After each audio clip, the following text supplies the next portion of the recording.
everybody. Welcome to 500 Open Tabs. I'm Kaveh Taherian. And I'm Hannah Hillam. And today we're joined by another amazing guest, Murad Shaki, a friend, and more importantly, he's a New York-based comedian, currently doing a cross-country tour, and you may know him from his most recent comedy special, Dirty Little Immigrant Boy.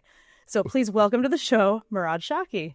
Hello. Hi. I always love it when like I have people plug that before I go on stage, and when it's a white lady hosting, it always lands the hardest. So this is great. I'm perfect. Dirty little immigrant boy. I just pushed through that. I didn't stop. I had one of them brought me up. A white lady. She brought me up, and she was very scared saying the title. She's like, "It's his words," and then she accidentally brought me up as Muhammad. So it was. Excellent. You nailed it, lady. Good job.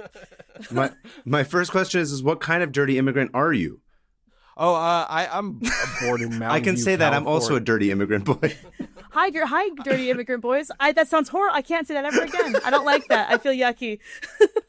I was born in Mountain View, California. My folks came here from Egypt, but the line comes from I briefly dated a Republican, and the joke is, but I liked it because I'm a dirty little immigrant boy and I need to be punished. Yeah. So, there we go. Man. Yeah. Brave. That's very brave. Think positive. Of you to date a Republican. Oh.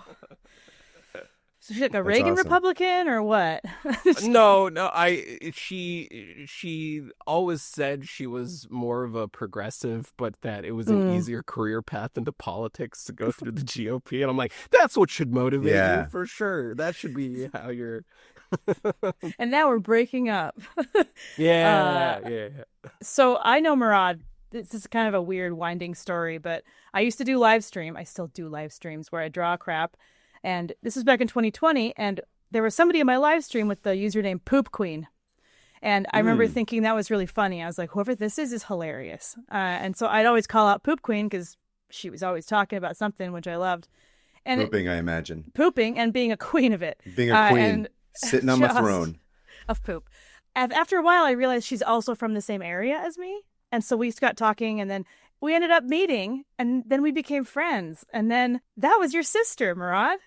Yeah. Poop on Queen? brand for Sarah. On brand. Uh-huh. Yeah. And Sarah became one of my Not my wife, friends. Sarah, by the way. This is a different one, just to be clear. Different Sarah. So Sarah and I became friends, and through that, I ended up meeting you several times. I think at your parents' house once. I was like the cat comic ladies in my parents' living room. What the fuck? Giving your parents' cat fluids. I think you walked in when I was putting a needle in your parents' cat's back and giving it fluids, if I remember correctly. I have zero memory of that. I remember because I was like, oh, this is a weird way to meet. But then we got to hang out at your, you guys lived with your sister, and I left you horrible things on your mirror, drawings on your mirror. So, oh yeah, that was awful. I totally forgot. The illustration stuck around for a while. It was, and you know what? It was the I don't Hannah even Hillam remember original, what it was. though. It was belongs in the I museum now. I think a veiny penis was involved. It was. You know what? I think you're right. Yeah. I think I made it so the tip was right where your face was. Yeah, Anyway, very vascular. Yeah. Vascular. And so that is how I know Murad. And then I've gotten to watch your comedy career take off. It's been so cool. And I think we met right before I right before, yeah, quote unquote blew up. Yeah. Yeah. We don't like to use that term as MENA immigrants personally, but we like to say that it's going very well is what we should say. Thanks, CIA. I know you're listening after the last episode. Yeah, probably. I buy all my pressure cookers in cash. I don't like leaving a paper trail. You can never be too careful. So anyway, your career's taken off, which is what we're going to say. Yes. Like an airplane. Yes. That made it to its destination without landed safely. Safely? Yes. Like all the other airplanes. Anyway, on that note. On that note, Murad, are you an open tab haver? Are you not a big tab person? Where do you land on that scale? We like to say the psychopath scale or the normal person scale, which is us, which is having 500 tabs open. That's the correct answer. But lots of tabs, but they don't stay open too long. I'll have a lot of tabs open, and then after an hour or so, I'm like, this is ridiculous, and I do a clean reset. Look at you. So you do binging and purging of tabs. Yeah, tab binger. Yeah, exactly. Interesting. So you'll do a huge deep dive, intense, and then you'll just close all of them? Yeah, and a lot of those tabs are me forgetting that it's looking something up, forgetting I looked it up, and then looking it up again. So it's a lot of redundant tabs. Yeah. Mm-hmm. We got some of those too. What do you tend to be looking up? Without giving away your tab yet, but just out of curiosity. It's a lot of YouTube rabbit holes. Yeah. It's a lot of I have an obscure problem that somebody on Reddit had 10 years ago, stuff like that. You're like, I can't find any pressure cookers on the black market. Someone help me. Find them in cash. Yeah. You're a tab binger and purger, and you end up forgetting and reopening. And sounds pretty typical for the podcast. But what is the one you brought for us today? So the one I almost brought. So I, nice. As a daily pot smoker, 15 years, I quit about a week ago. Congratulations. Thank you. Which means Hey. I've been awake for about a week. Oh, And God bless you. I found a new way to unwind. Because, like, stand-up is a very unnatural job. And, like, most people in your life, you're never supposed to be in front of a big audience paying attention to you more than, like, once or twice in your whole fucking life. Yeah. So it's a lot of adrenaline. And it's hard to unwind and then just go to bed unless, say, you've been a pothead for 15 years. So I found a new way which is like, you guys know those like TV channel apps that are like old school cable that are on like every smart TV where you can like flip channels around? Yeah. So I started watching TV westerns from the 50s. Yeah. Because it's a real great mind number and a nice little way to like time travel. You can't rewind, which I find so liberating because and it's, if there's a bit of whispered dialogue, I'll rewind 6 times. I like destroy the pace of the show and then I don't finish it or whatever. So I'll get home. I really enjoy Cheyenne and The Rifleman. I'm a big fan of those two. Okay. And I'm not gay, but I think when I watch Cheyenne, I feel like I'm missing out a little bit. You're like, I might be. Yeah, because the star of it is this 6'6" like Greek god, who's jacked, and this is like the pre-steroid era, so it's like he's real Earth jacked. Yeah, you know? This isn't TRT jacked. Yeah, his name's Clint Walker, and I looked into him, and he had a skiing accident where a ski pole went through his heart. Whoa! And he was back on set 2 months later. Nice, dude. This guy is an Adonis. Yeah. That's the power of contracts in the 60s, by the way. Yeah. Like if you're not back we'll put another pole in your heart as well if you don't come back to work within 8 weeks. Well, dude, that's the other thing. Whew. If you, like, The Rifleman had 5 seasons and 170 episodes. Wow. So if you think, like, we're abused as a workforce now, you're right, but man, they had it real bad for, especially like, you know, if my main character got impaled through the heart with a ski pole, I think I'd give him more than 2 months. I personally, I think I would. But like, with enough prescription medicine, he'll be back in no time. Yeah. You know? Yeah, I think they just gave him a bunch of Quaaludes and he was back on set, probably. Yeah. But that's only recently. Like I said, it's only been in the last week. I felt like I wasn't familiar enough to really do it justice on 500 open tabs. So instead, I got into the lovely world of police auditing.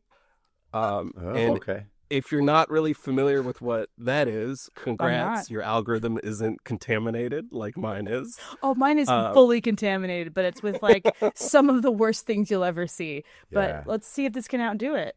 Well, so basically there are these people that call themselves First Amendment auditors. Sometimes they call themselves journalists, which I think is a generous label to apply. Yeah. But basically what they do is they hang outside of police stations and they just film cops until they get mad. Because it's technically perfectly legal to film cops, but they don't like it.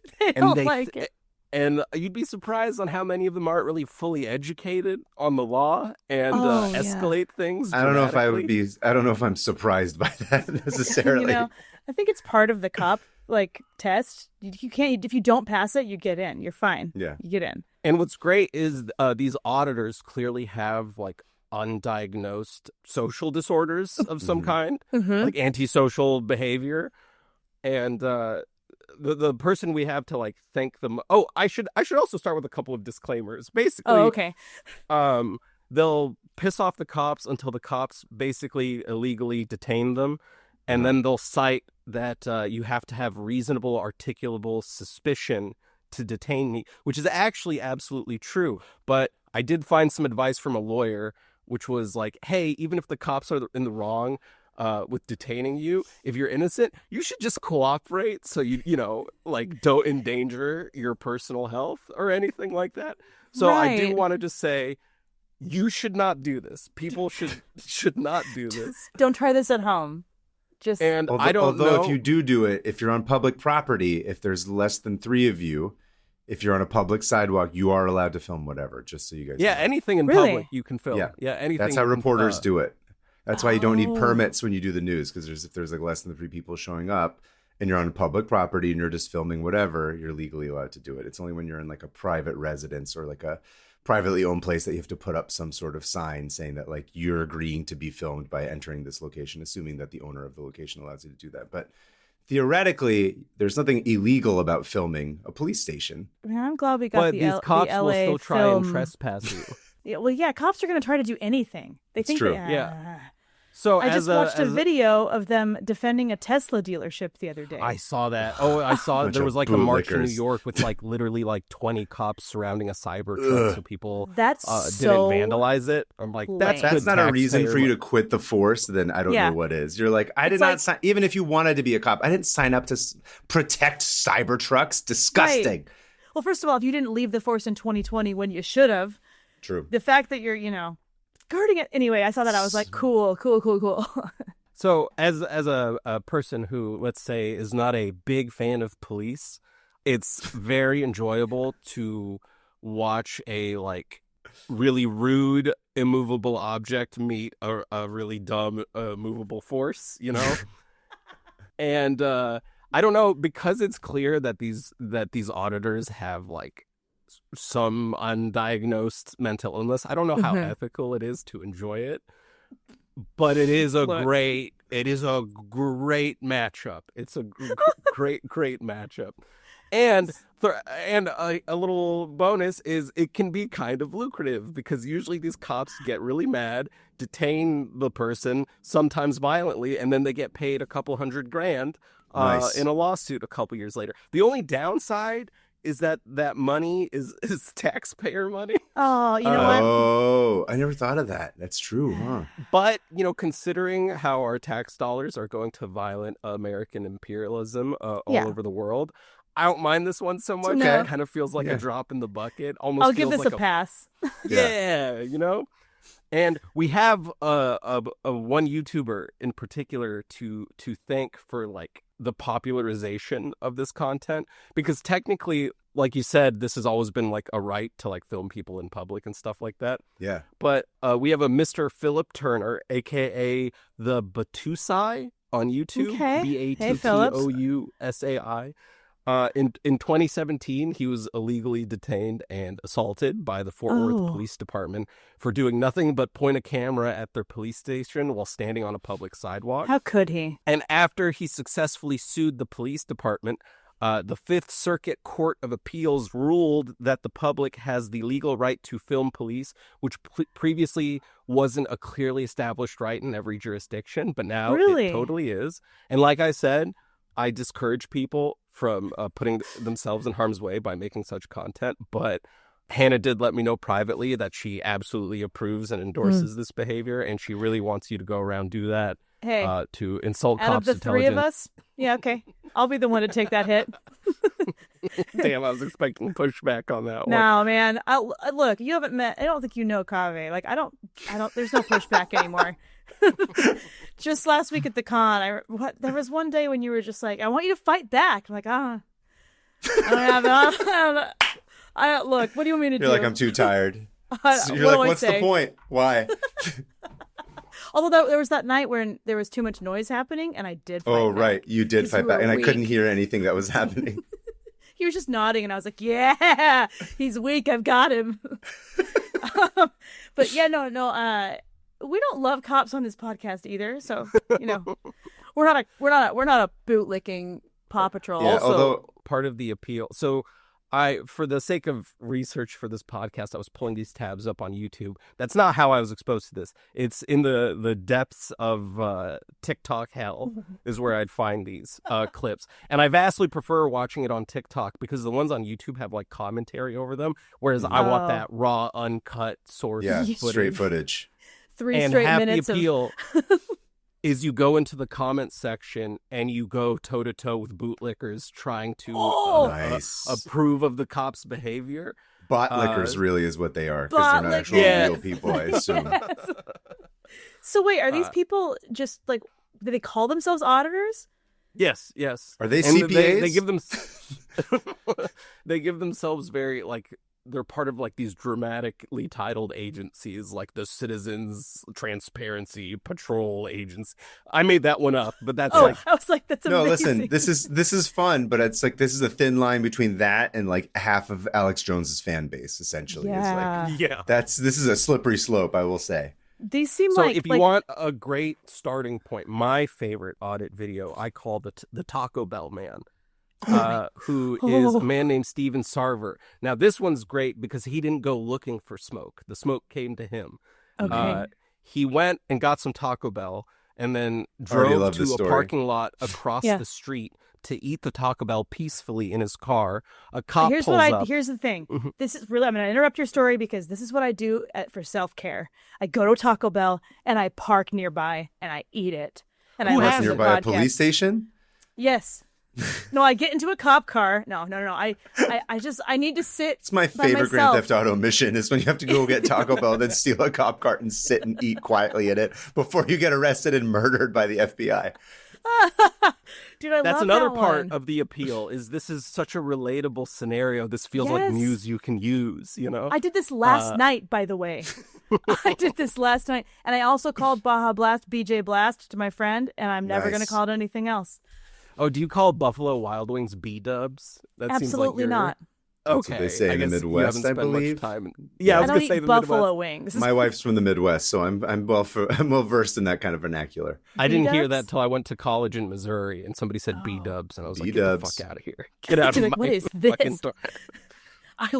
We don't say that where I come from. We say TB. I call Taco Bell tuberculosis as well. 'cause TB. Tuberculosis. Anyway, Yeah. Okay, I think if you start abbreviating fast food, you should kind of re-examine Mickey D's. And- certain You elements. guys ever did a Mickey D's? BK? look, I've examined myself and come away the same. So Okay, well, at least you looked inward. I did. Um, There's nothing in there. So he pulls over in this parking lot, starts eating his Taco Bell, and a cop knocks on his car window. Mhm. He turns on the camera, has it facing the window, and the first thing he does is he goes, the guy's like, roll your window down, and he goes, I'm giving you 2 inches. And he just brings down the window. Excuse me? Oh, okay, that came across a little. What? I mean, he's No, I like only it. bringing down the window 2 inches. Oh, I thought you So said out the cop gate- was going to give him 2 inches. That's why he Oh, no, opened no, up no, the no, window. no, that'd be a much different video, I think. That's like, we can't talk about this on this podcast. So this sounds like a hustler story that somebody wrote in. That's true. So the cop starts asking him, hey, what are you doing here? And he doesn't say anything. He just starts picking up Taco Bell wrappers and just holding them and looking at the cop, saying nothing. You don't have to say And the anything. cop starts asking, the way these videos always go is the cop asks the person to produce ID, and they immediately stonewall them on that because you don't have to identify yourself unless they have reasonable articulable Right, suspicion. probable cause. So he's going like, Seems I'm not really taking questions right now. And he's like, what are you doing? And he's like, are you familiar with the brand Taco Bell? And then he goes, do you see the establishment across the street with the words Taco Bell on them? And the cop keeps asking to produce his ID. He won't. Supervisor is called. So second police officer is I now thought you called. meant the Taco Bell supervisor, like No. the shift leader. Like, He needed to de-escalate the situation because they're trained in doing so. Second officer comes visibly frustrated. And again, another pattern with these videos is you see how fragile a random cop's ego usually is. Oh, yeah. And the fact that they can't get that just baseline of like, I need you to identify yourself, if they're getting stonewalled that early on, they just fucking fall apart. So you see the supervisor getting like visibly angry. Commanding sergeant is called. This is now a 3 police officer Taco Bell case. And then the cops start saying, it's like an improv sketch. The cop starts saying, like, you know, we're asking because there have been some robberies here recently, which you can tell is a fucking lie. That's another always. pattern with these videos, is they come up and be like some people will film banks. That's another subgenre I really like, where they just film banks and wait for someone to get pissed off, which invariably they do. Dude, this world. My what is the ethnicity of these people, by the way? I assume they're all white people. Are they all white? I gotta say, so Philip Turner, our Lord and Savior, that's Taco Bell? That is a brave black man. Oh, wow. Brave that is black ballsy. Dude, that scares me. Dear Lord.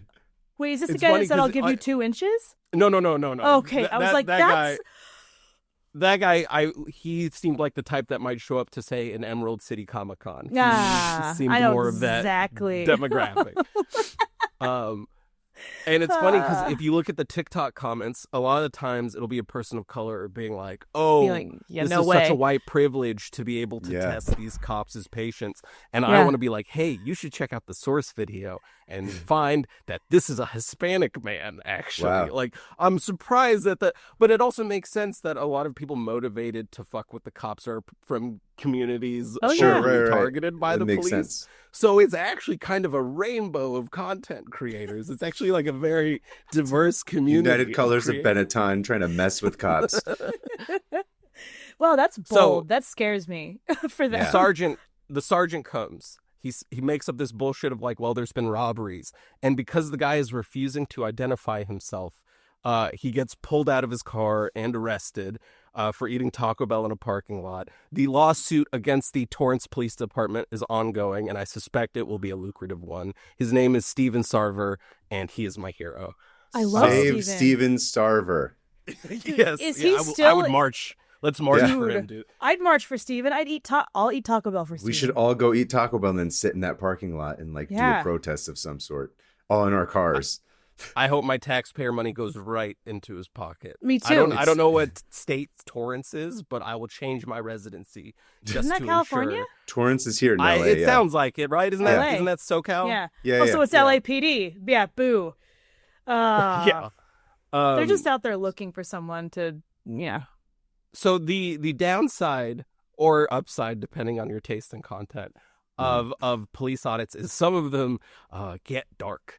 Well, Yeah. So like one of them was at a San Diego community college, and this guy had a GoPro and a he had 2 cameras. He had a GoPro and a handheld camera, and he's just filming a member of the San Diego Community College police force. Not even the San Diego PD. Like a rent-a-cop, not even a real cop. But I think legally he is a police officer. Oh, he is a real cop if they're part of the campus police. But I believe the nomenclature for a community college cop is a bitch-ass fake cop. That's how I would identify them. Dude, our cops were, at our university, they were like retired cops, and they were the meanest people on earth. Oh, yeah. I'm like, I could, like an 18-year-old girl could just take you out, dude. I could tell. I will say, going to college in the Midwest, I saw some behavior from college people that would almost get me to sympathize with cops. Like, I could maybe understand. I could maybe understand why they have their patients tested the most. I could maybe kind of understand that. University because I don't cops? think they ever have. I don't think they ever get to deal with a sober civilian. I don't think that's a luxury they have access to. So this guy's just filming the cop. The cop's like, what are you doing? Dude has like just silence, won't say anything to the cop. And then the cop, this is where they like lie. He goes, hey, what are you holding? I don't know what you're holding right now. And the guy finally says, it's obviously a camera. He's like, I don't know that. And he pulls his gun out and starts pointing it at the guy. Oh my God. Just for filming. This is a community college beat cop.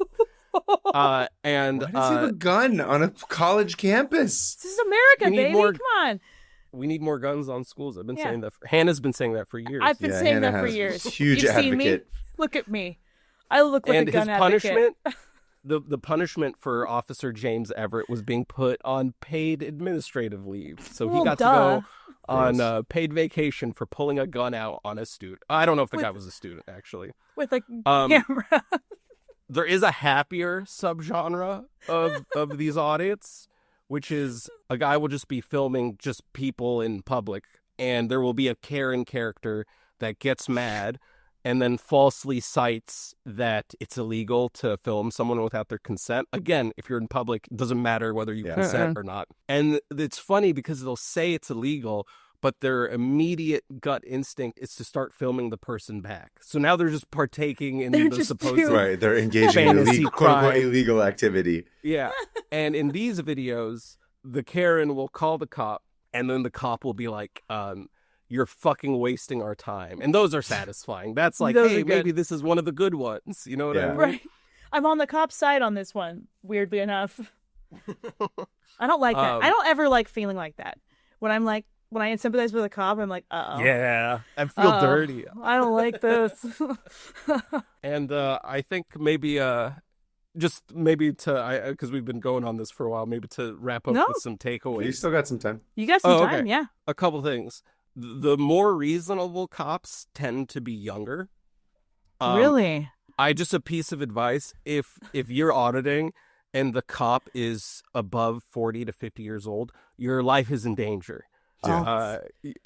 That man remembers a time when he could get away with a lot more. With killing uh, literally anyone. Yeah. Yeah, I think I actually have. Oh, did I write it down? Welcome to the podcast. This is me Yeah. every week. I'm like, oh, Well, I had the saw name. one with the Dansbury. Thank God I took Adderall today. With the I forgot. prescribed. Oh, well, with yeah. the- Who among us? with I'm not in college the anymore. The Dansbury Police Department in Connecticut. Danbury? I think so. Oh shit. Okay. Dansbury. Is that where There's you live? Danbury. It's close to Danbury, where that's I the one. live. Danbury, yeah, that's like right next to Yeah. where I lived when I was a kid. So I know This Danbury. auditor Really? was like, yeah. How are the Yeah, cops? he's- Fun guys? I mean, I was little, so I don't really remember, but I assume that they were unnecessarily aggressive, but who knows? This is one of them old boys. So this auditor, I gotta say, a lot less sympathetic because he was being asked to leave a library, and I'm pretty sure they're allowed to tell you to fuck off out of a library. I don't think I don't think any of his amendment rights were being infringed upon, but he decided to start filming anyway. A library? I'd be like, oh, come on, man. Yeah, Go to the Taco so- Bell, okay? That's what Yeah. it's for. Exactly. I go to the Taco Bell to commit borderline crimes. That's what Yeah. Woo! Toilet crimes, maybe. do. Hell yeah. I saved that for home. So What was your the guy sister's name? finally Diarrhea leaked- Queen? Poop Queen? Poop Sorry. Queen. Poop Queen. Poop Queen. What was Poop your Queen sister's rolls name? off the tongue a little bit. Diarrhea Queen? That's her confirmation name. It's Yeah. That's Also, her we maiden were name raised before she got Muslim. I don't know married. Yeah. why I said that. So the guy's finally leaving the library, but what the cops don't like is that he's filming them as he walks away. So he's just walking backwards and filming the cops, right? And this old guy swats his hand. So he's assaulted Oh. the guy at this point. okay. And turns around and goes to like the commanding officer and goes, he hit me, he blah blah blah, he hit me. Eventually, this culminated in a lawsuit that led to the body cam footage being released, and you can overhear the old cop saying, 5 years ago, his ass would have been on the ground. 20 years ago, this is the cherry on top. 20 years ago, he'd be dead. Dear Lord. Yeah. So again, fear the old cops. They're the real Somebody final didn't get boss. their Stu Leonard's that morning. That's a very specific Danbury reference. I don't understand that at all. You gonna leave it at that or explain? Stu Leonard's is an incredible grocery store that exists in Danbury. Okay. It's like cross between Whole Foods and like Trader Joe's. And then there's all these like buttons that you can press, and like the Chiquita banana will dance, and there's like a Twinkie the Kid. It was like a What? huge part of my childhood. Basically, if that sounds like cop a went to Stu Leonard's, fever he would have dream. loved it. It's amazing. Damn, I gotta go there and film people. sometime. Yeah. Yeah. Outside of the Stu Leonard's parking lot, eat Taco Bell and film cops. Oh. An Do American it, dude. pastime. An American pastime. You are in New York, right? You could. It's not that far. Yeah. You can take a train out to Danbury pretty easily. Yeah, I should make. I also have Yeah. my own pissed off cop story, which is I was at a pro Palestine march in San Francisco, and it was outside City Hall, and there was a balcony, and I noticed there were two cops kneeling behind the balcony so they wouldn't be seen, just filming the crowd. Yeah. And I got mad because it was like, what kind of 1984 bullshit is this? And I started yelling like, hey, why are you filming us? And I just started, I project. Oh, the irony. I perform. Oh yeah, I guess I'm mad. They're You're the auditing me. Karen. They're auditing. Who's the Karen now? Man, I can't believe I didn't even Clock see that? the irony there. Damn. Yeah. Now you know God, how it flip. feels. That's the only reason they were doing it, is to make you sad. No, So sorry, I continue. start yelling, and I'm like, "Why are you filming us?" And then this I didn't make this up. Steroids are a real problem in police departments everywhere. This super roided up cop that was up there filming comes downstairs with his partner, and there's a barrier between us, right? And I'm like 10, 20 feet away from the barrier, and they're on the other side of it, and they do that stupid fucking, like, people listening, it's just the the come over here finger motion, nonverbal, not saying anything. And then I felt The this two profound fingers? moment. Interesting. Yeah, Interesting. oh. Yeah, I didn't look. think that they would know to do that. I don't think they would ever know to use both fingers for anything. No, they don't strike me as two finger people, but I'm sorry, continue. So they're just motioning for me to come over, and I feel this profound moment of free will and liberation, and I just went, no. Yes. And he got so mad, he started like yelling at me and in uniform, calling me like a bitch and stuff. And I see what clearly must be his commanding officer tell the guy to like, hey, go back inside, right? So his babysitter sends him back inside. Nice. And I just see him behind a glass door of San Francisco City Hall. Like, just like, I can't hear him. He's just Pointing at you. like just yelling at me through a window. That's And so lame. yeah, What- I know, dude. Oh my what a God. loser. And when he was talking to me, he was like clearly like flexing his traps as much as he could while doing it. I just So, picture yeah. that kid from the meme who's like when you can't speak up, and then in like his Oh, yeah, the and he's vein just is like- about to burst in his forehead. Yeah. Which he kind of looks like a cop, to be honest. That's the guy Yeah. I'm imagining screaming at you from City Hall. Yeah. So that I think will end up being my origin story as the next big Yeah. police auditor. Nice. Dude, I'll watch your videos. Also, I'll fear Yeah. for your life. But hey, Yeah. at this point, who isn't going to die? You know, in the next little while? Yeah. I don't know. That was really dark. Be safe, everybody. These days, Don't especially do when you're leading this. protests, you're getting arrested illegally and then taken away, and no one knows where you are or what you're doing. one. So Yeah. be careful. Careful. Also- Especially if you're of the Middle Eastern persuasion like us. Please. I think I'm Yes. vague enough to be like they're like, why is this Brazilian filming us? That's true. Don't you you have a whole bit on that where Well, that's where- the bit that got me most of my following. It's funny, like I really learned from that bit that depending where I am on the globe, my race changes. Yeah, same. Because in America, everybody's like, oh, you're obviously like a light-skinned black guy. If you're not sure, just talk to a cop and find out. That's some of the more common sentiments. But a lot of them will be like Brazilian people going like, you would just be white here. Yeah. So I think it really does change based That's on where I am. fascinating. Also, I don't think people think of race in the States as such a like binary black or white thing. Yeah. And it's like Egypt's like Brazil. It's a fucking full rainbow of Oh, yeah. people. Like I don't know if Yeah. you guys are familiar with like the Silk Road, but people mixed around Heard of for a it. Yeah. while. Yeah. May have heard it mentioned a few times. I was going to say, I just absolutely love the fact that you're like, I'm going to quit smoking weed and this is the new high. Watching people piss cops off. Like that is giving you what you need to replace 15 years of weed. And hot 6'6" cowboys dispensing country Yes. justice. Yeah. I still have this guy open and he has his jawline doesn't make any Dude, sense. I'm not. Seek out a picture of him shirtless. It's there's wild. plenty. Yeah. There's no way. I mean, this is insane. Also, the Anyway. downside, I will say, of prepping for this was that Having You to had do it. to write a report. Had to come to had to come record the podcast. I understand. I had to infect my YouTube algorithm because this was Oh. not content I would seek out. I liked it when TikTok was like, okay, you're scrolling past all the stand-up comedy bits and all the other rage bait. Here's a little police audit. You know, it's a nice little surprise. YouTube now thinks you know those people who think they're sovereign citizens? Oh, no. I'm pretty sure YouTube thinks that's what I am. And also my radicalized, algorithm has yeah. already been contaminated because, like, Yeah. I have YouTube Premium. And my Oh. dad asked if he could start using it. And I had to say yes because I use all of his Oh, well, streaming yeah. services. Like, I can't deny. So, like, I'm also getting, like, some basic boomer algorithm infections. So, like, I'll open my YouTube and a video will be halfway through of, like, the 50 best breakfast sandwiches in the United You're like, States. Dad. So now I think YouTube has no idea what to make of Like, me. That's This dude how you loves want it. breakfast Yeah. and He's a loves breakfast making boy. cops mad. He's a Breakfast this boy is a boss. verified And breakfast cats, boy. I guess. Of course. Nice. Well, thank you for bringing us this insane story. Thank you. It was awesome. Be careful, everyone. Again, don't try this at home, Yes. but watch it at home. I'm gonna go Yeah, on a and deep if you do dive. try it, post it online. Yeah, for us to see. Yes. And also, this is sponsored by Taco Bell.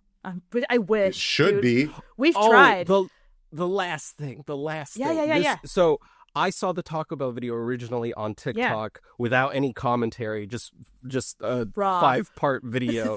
Raw. Because Wriggling. even though TikTok lets you upload a 30-minute video, the people who upload police audit content, it's all like 7-part videos you have Of to course. go looking for. Yeah. So the YouTube video, the guy, I can't remember the YouTube dude's name, but if you find he's the first Taco Bell police audit results. If you search Okay. him, he does he used to be in law enforcement, which props, he turned over a new leaf. Wow. And he'll provide commentary on what the cops are doing wrong and what he would have done in the situation. But then towards the end of the video, he kind of just mutes the conversation and goes, "By the way, what's your favorite order at Taco Bell?" Leave it in the comments. Dude, I want that. We should do that for Yeah, every why don't we episode. do that? just We should in do that. case. Yeah. Let us know in the comments what your favorite Taco Bell order is while you're getting harassed by the police in the comments. Yeah. Or just I'm a in chalupa general. guy. I'm a chalupa girl too, dude. I love a chalupa. Nacho cheese chalupa. They discontinued it, but I always add stuff to make it nacho cheese chalupa again. I love I a miss crunch the wrap Mexi personally. melts. Crunch wraps The are Mexi good. melts, Love a RIP. crunch wrap. Love a Mexican pizza, of course. Love an old school tostada. Yeah, they brought them back for a minute. Yeah. Those are from like the 60s. That's how old I am, remember? I forgot that you're 80. Yeah. Yeah. I used to like a cheesy gordita crunch. Oh, I used to love a cheesy I think gordita. Those are good. I think that means cheesy chubby lady crunch in Yes, Spanish. absolutely. Yeah. Yep, it does. Gordita means Yeah. fat little lady. Yep. God bless I think. it. It's not a fat taco. It's like a kind of a thin they taco. give nicknames. If you're even a Thick, little bit fat, THICC. like in Spanish, someone's gonna call you gordo. Who is next? Is it me or you? It's you, right? Kaveh? Yeah, I think last time you went first, so I'll go first this time for the tab. Okay. But What do you again, got? Rod, thank you very much. Thank so, you. Of course. my tab this week started as a tab, but quickly became like an adventure. Oh, And don't worry, it's not that exciting. you're like, it all I'm started, a cop, and I witnessed I accosted actually was somebody in at their that car. Taco Bell filming. Yeah, I was on the sidewalk. I had less than 3 people. It was public property. It was fine. It all started when, for some reason, I was reading about favorite restaurants of American presidents. Are you Moran's dad? Yeah, You're, like, basically. watching videos about I was best on his breakfast? YouTube algorithms. Okay, so back up. Yeah, favorite Favorite what? restaurants of American presidents. Oh no, Ronald Sweatpants Reagan, hell yeah. Hannah's favorite. Murad, have you seen the picture of Ronald Reagan wearing sweatpants? Oh, in sweatpants? We got to send it to him. No, I have not. Oh, here we go. I'm You ready This for is this? my- I right now. can't go forward until we send this. No, you have to. I get for context. He sends me this picture like maybe once a week, and at least once a week. I found it. Oh, He's on Air He Force goes One. he goes high-waisted for that one. Yeah. And he tucks them into his shoes. My favorite part. And I love that he's wearing a regular suit, like a tie and a whatever, and sweatpants. and he's You trying ever to been read to the the mail. Jelly Belly Museum in No. Northern California? In Northern It's California, a shrine yeah. to It's over Ronald by Reagan. Sassoon or whatever. Yeah. The Shrine. factory. Yeah. I was opening for Brandon Wardell, who you may know as inventing the He's funny. Harambe meme. That's right. Oh, no shit. Yeah, He's funny. I don't think he'd appreciate me citing that as his claim to fame, but Look, it's no just choice. a bunch of jelly bean murals of Ronald Reagan. Dear It's Lord, we need to insane. find those. And we his have to favorite find flavor those was black immediately. licorice, like a fucking psycho. Ew, That's disgusting. insane. Ugh. Are you kidding? That explains so much. There's so many flavors, and okay, all right. Those are the ones I throw away, or I Anyway. eat thinking they're grape, and then I want to vomit. Anyway, Yeah. So his favorite Continue. restaurant to eat at was a place in West Hollywood called Chasen's, which was most famous for its chili. And Oh. fun fact, Reagan was said to have proposed to Nancy in their usual booth. I'm gonna die, dude. That chili's gonna trickle right down those sweatpants. Into the sweatpants. Can you imagine a hot pants filled with chili diarrhea? And That's he where the proposes trickle to down his theory wife. came from. He's like, you That's know what? true. The economy is Trickle just down like my leg. when this chili trickles down my leg. It's just like the economy. Sick. Yeah, that was his favorite Chili? restaurant. Sorry, Yeah. I'm freaking out. Yeah, it's disgusting. George Okay. H.W. Bush No. loved eating at a place called Fuzzy's Pizza in Houston. I've not been. That's a but- texture I don't want to associate. Yeah, I was like, that just sounds like mold is on there. I don't understand. Yeah, George. His pizza toppings were always No. artichoke hearts, pepperoni, Oh. Canadian bacon, Italian sausage, green peppers, mushrooms, onions, and black olives. I'm a little Strange. speechless because artichoke hearts are just wet. Oh, I love Have you artichoke. ever had Yeah. artichoke hearts on pizza? They're Hell good. yeah, round table, bro. Yeah, but like, duh. But like, they're wet. The slice is wet, and if you load that thing up with, I'm gotta getting just- angry. You gotta This is sprinkle a little. upsetting me. You gotta drain it as much as you can, and then you put a little salt on it to draw the moisture out before you pop it in. That's the trick. Or you cut Oh, it thin. What? You don't put like Really? full on like huge artichoke You chunks. should go tell Artichokes Pizza are great My on Heart pizza. that. Oh, they're delicious, but I do love them. I bet Reagan Didn't- liked them sloppy. oh You love yeah. the pizza with chili and black licorice jelly beans on it. Ew. Blech. I wonder if he didn't have taste buds and that's why he needed wild textures. 'Cause, Or like, taste. Or taste. Somewhat on the opposite political spectrum. It's either Ben or Jerry. I can't remember which one of them doesn't yeah. have a sense of taste, and that's why Weird. they put a bunch of different toppings in the ice cream because it was all about textures for him. Except Oh. he's, super progressive. Oh, good for him. Yay! Opposite. He's the anti-Reagan. Also, Yeah. is that Shazam in the background? I need to call attention to that. Yes, All right. there's Shazam. Yeah. I just wish need he was more in frame.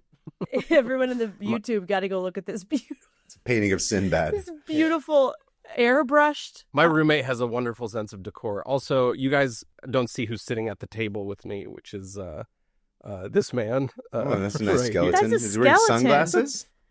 Yeah, He's yeah, yeah, yeah. beautiful. I thought That's you were cool. like pointing at the cat tree, and I'm like, "There's a skeleton in there," and then I Yeah. realized. Anyway, so that anyway, was George so- H.W. Bush. George H.W. Bush. But listen, let's get down to business. We all know why we're here. We all know Yeah. who we're going to talk about. Uh-huh. We're going to talk about our boy. Nixon. Nixon. Tricky Dick. Tricky. Tricky Dick. I was not expecting Nixon. I was like, man, I thought we all knew Trump liked McDonald's. What are we? Oh, cares yeah. about Boo. Trump? That guy Yeah, could eat shit as far as I'm concerned. On his pizza, yeah. Yeah, I hope- shit, diarrhea, the original diarrhea queen. So the answer to what was Richard Nixon's favorite restaurant is vigorously debated amongst historians, but I'm going to go with the more interesting of the two. Okay. Okay, you ready for this? Is it? Yes. So on November 8th, 1960, Nixon, of course, lost to Kennedy handily in terms of electoral college, but by a mere 100,000 or so actual votes. And suffice it to say, old Dick was very pissed. He was devastated. So after watching all the election coverage, fun fact, from a suite at the Ambassador Hotel in Los Angeles, where his rival's brother RFK would go on to be assassinated a few years later, yeah. Nixon and his military aide, Air Force Major James Hughes, took a ride. James Huge. Sounds like a porn name. I'm Oh, James Jimmy Huge. Big. Jimmy Big? This This is Deep Throat. Jimmy Big. Okay. He's like, Okay, listen, continue. Richard, we need to go on a drive. We need to clear your head. need to lighten you up a little bit because you're a little too sad. So they took a drive to the Mexican border, and on the way, they stopped at a restaurant in San Clemente called El Adobe to grab a bite. Now, the El Adobe de Capistrano is a restaurant created from the marriage of two historic California structures. The northern portion of the building was constructed in 1797 and served as the home of Miguel Yorba, who I assume has something to do with the town of Yorba Linda. I don't actually know. There was not much written about him, which is famously where Nixon's from. And then the southern portion was constructed around 1810 and served as a courthouse, with the basement serving as a jail. Good vibes. So, right? And the buildings were joined in 1910, but it didn't become a full-on restaurant until 1948, at which point the former jail was converted to a wine cellar, which is kind of fun. Yeah. Now, sure. Being a Southern California boy, Nixon knows that the ultimate comfort food is Mexican. Of course. And as such, he gets to the El Adobe and he orders a few staples. It was like chicken enchiladas or something to that effect. Okay. And he goes to town, he eats his food, and apparently it's just amazing. He's like, this is so good. And not only was the food good, but the quality of service was good. They were really nice to him. They were really sympathetic because he had just gone through this big loss. And he was like just super grateful. He was like, man, oh, that place was great. They took care of me. It was fantastic. They made me feel like the specialist little girl in all of San Clemente. That's a good. I keep forgetting you got a good Nixon. You can do a good Nixon. And then you do it. And I'm like, right? I can hear the jowls. Yeah. Right? Look at that. My favorite time you did Nixon was during our AMA when, what did you call him? You called him... I don't remember anything. Cunnilingus Nixon. Cunnilingus Nixon. And I said, Cunnilingus Nixon's going to be here. And you went, and I said, I know what he's going to you went, and it, like, it made me want to die and laugh at the same time. You got to go watch that. Go to that. We'll link it or whatever. Anyway. The male Hawktua. The male Hawktua. Richard Cunnilingus Nixon. You're gonna go with your jowls on that thing. Please kill me. I won't. Look, you're gonna sell, make a Bitcoin. Bitcoin, please. Is that what it's called? Out of a Bitcoin, yes. Bitcoin. I don't know how it works, Bitcoin. guys. Make one Bitcoin about it. A singular one. What did one. she do? She like ripped off everybody? Doesn't matter. Move on. I'm getting hung up. Anyway, so this was a moment of loyalty that he would not soon forget. Richard Nixon. Okay. Cunnilingus Nixon. So fast forward to a few years later, and Tricky Dick runs for president once again. And of course, this time he wins. Yay. I guess. Not really. Boo. But look, it's but what in happened. the Nixon, he's the hero of the story. So we're going to say yay for the sake of him. Boo for all of us, but yay for him.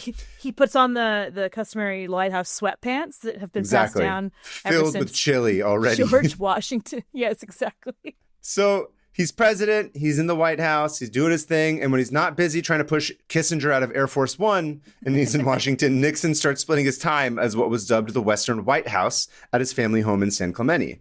Did you know this? Right. Yeah. It was sort of like his Mar-a-Lago or his ranch in Texas that Bush used to go to and all that. So Nixon's just like the rest of them. All these ones that are rich and have big residencies just split their time. Mm-hmm. Because apparently the White House is not that nice, is from what I've heard. I mean, because it's like it's kind of trash. A billion-year-old building, and they're like, there's no plumbing. Like, these windows aren't nice. Like, it's shitty and creaky and not fun. That's why a lot of presidents leave. Yeah. And Lincoln will not stop haunting the bedroom. It's like a multi-hundred-year-old house that was built on a swamp. I don't think it's not great. By slaves. So first of all, bad vibes. You can't live there.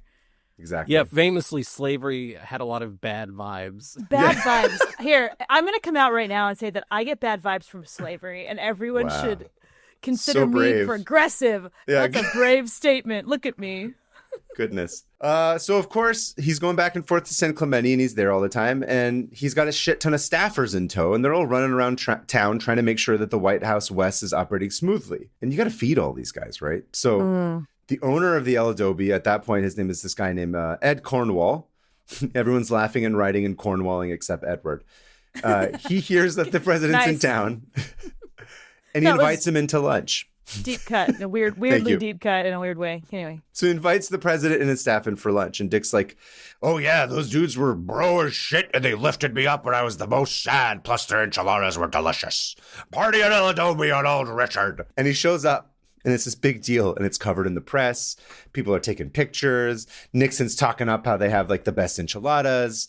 He's like, oh, they got the best queso fresco I've ever had. And everyone's cheering and it's awesome. Blah.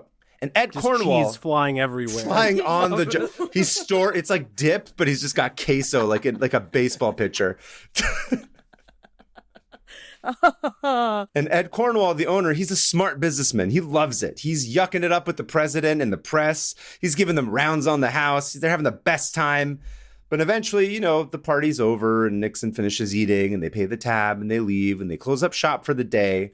And Ed goes back to the kitchen and he gathers up his staff and his cooks and everybody.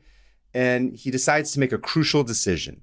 And he tells them, from now on, El Adobe is going to be a Mexican restaurant.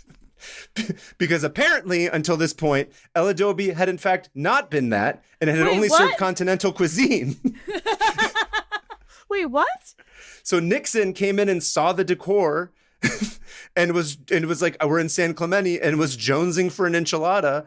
And the guys that were running it were like, well, the president asked us to make enchiladas, so we just made these enchiladas. And now Nixon thinks this is a Mexican restaurant. And he came back and kept ordering Mexican food. Damn, that's an executive order I can get behind. Yeah. That's a good pivot. If that were me, that's smart. Be like, okay, guys. Exactly. Nixon has decided we're now a Mexican restaurant. Nixon just decided for them. And now the press is there and they're taking photos. And like all of a sudden they're like, I guess you have to pivot. That's it. Because now we've got all this press in the newspapers.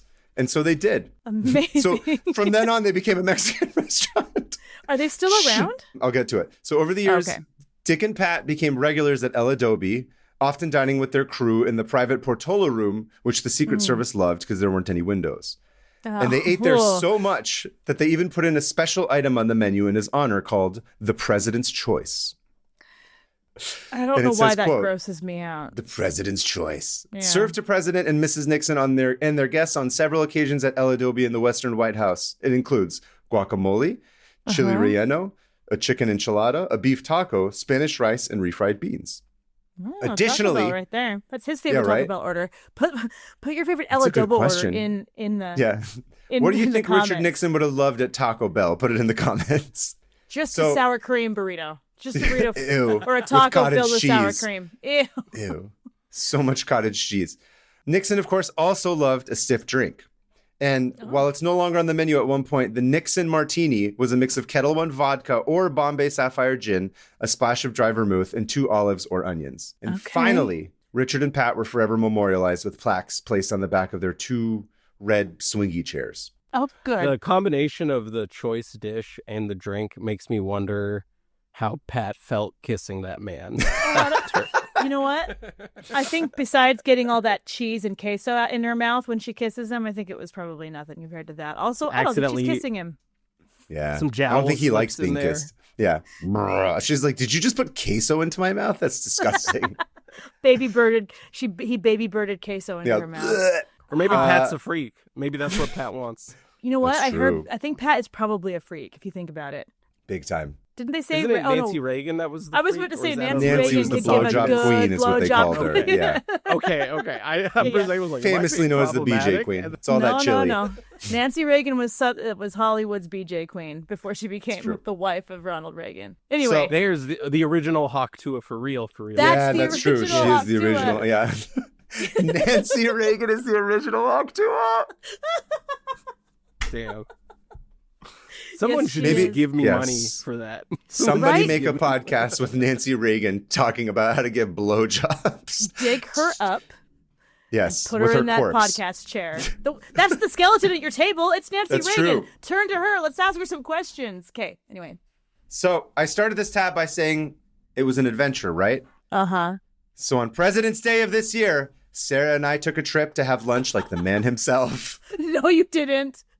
Are you serious? Okay. Ready? Yeah, I'm ready. All right, I have a ready. bunch of visual aids for this one. Okay. So make sure to look in the chat. So here's me in front of the El Adobe down in San Clemente. And I'm just Wait, going to give which you a chat is in the play-by-play of text how this thread? went. There we How go. did you? So wait, have you been planning this tab ever since? Yes.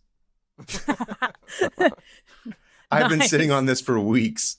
Wearing the same scarf you are now. It's true. It's sort of my one that it's my cat. It's one I wear all the time, even though I have many more. It's just my favorite one to toss around. It'll come in you got eventually. mad at Hannah, me don't for worry. throwing it on the floor on accident at Comic-Con. Listen, only I can throw it on the floor. I get mad I'm at you just for stunned everything. you're wearing a scarf and a sweater indoors, and I'm in a t-shirt sweating. Oh, It's quite yeah, it's look. quite cold today. Hey, look at you. Yeah, look at you. Did you get it finally? Yeah. You look so happy. I'm thrilled. So, seeing as how a drive to South Orange County was going to take forever, we had to leave fairly early in order to avoid traffic and ended up getting there right around noon. So, there was nice parking. Perfect. It was a big lot. Lunch. And we were able to be seated right away. Are you ready for this? By some miracle, they seated us right away in the actual Nixon chairs. Oh, wow. Did you ask? Yes, of course. Okay. So here's okay. Just so, just a two-seater next to the That's what I thought, right? I was expecting way more. So the Portola room was the private area they used to sit the president in, but now that room is used for private parties. So they just took the two little red chairs that they sat in and they moved it to like a little area inside the restaurant on like the first little landing, which is a bit Wow, sad. I didn't expect that over the course of this podcast I would become enraged by a Nixon fun fact. I'm like, what? You're keeping it away from the people? They're Yeah, they're look at making that. sure it's private. So what Capitalism it is is out of control. it's a little two-person chair. It's a little two-person table. And then if you look in the next picture, it's basically just a framed picture of Richard and Pat, and then like a little fake presidential like seal of like Richard Nixon and Pat Nixon ate here all the Approval? time approval thing that you can see. I'm doing a thumbs up next to. Oh my goodness. Again, for Dude, those I of wanna you go who- here? For those of you who are listening and not a lot of watching, people it's on don't YouTube. know. A lot of people don't know that when Nixon famously left the White House and got on the helicopter took them directly to El Adobo. Exactly. Landed outside. Oh, look at you. You look happy. I keep saying that as if you don't look happy right now, which you do. Miserable. I mean, Look let's at be real. that. He looks happier. You look happier. Slightly more happy. So of course they bring out chips and salsa, which is good, but then it's time to get down to business, right? So the first thing I do is the Nixon martini drink is no longer on the menu, but since I have done my research beforehand, I knew what to do. I got a Kettle One vodka martini, but they didn't have onions, so I went with 2 olives. Ew. It was a stiff drink, and it was like noon, and I had not eaten yet, so I'm pretty much immediately drunk. You drank a Nixon on an empty stomach? Basically. Okay. All right. You're so sad in this picture. Okay, I take it So back. I'm doing the Nixon face. Oh yeah, you are. Yeah, you are. Nice.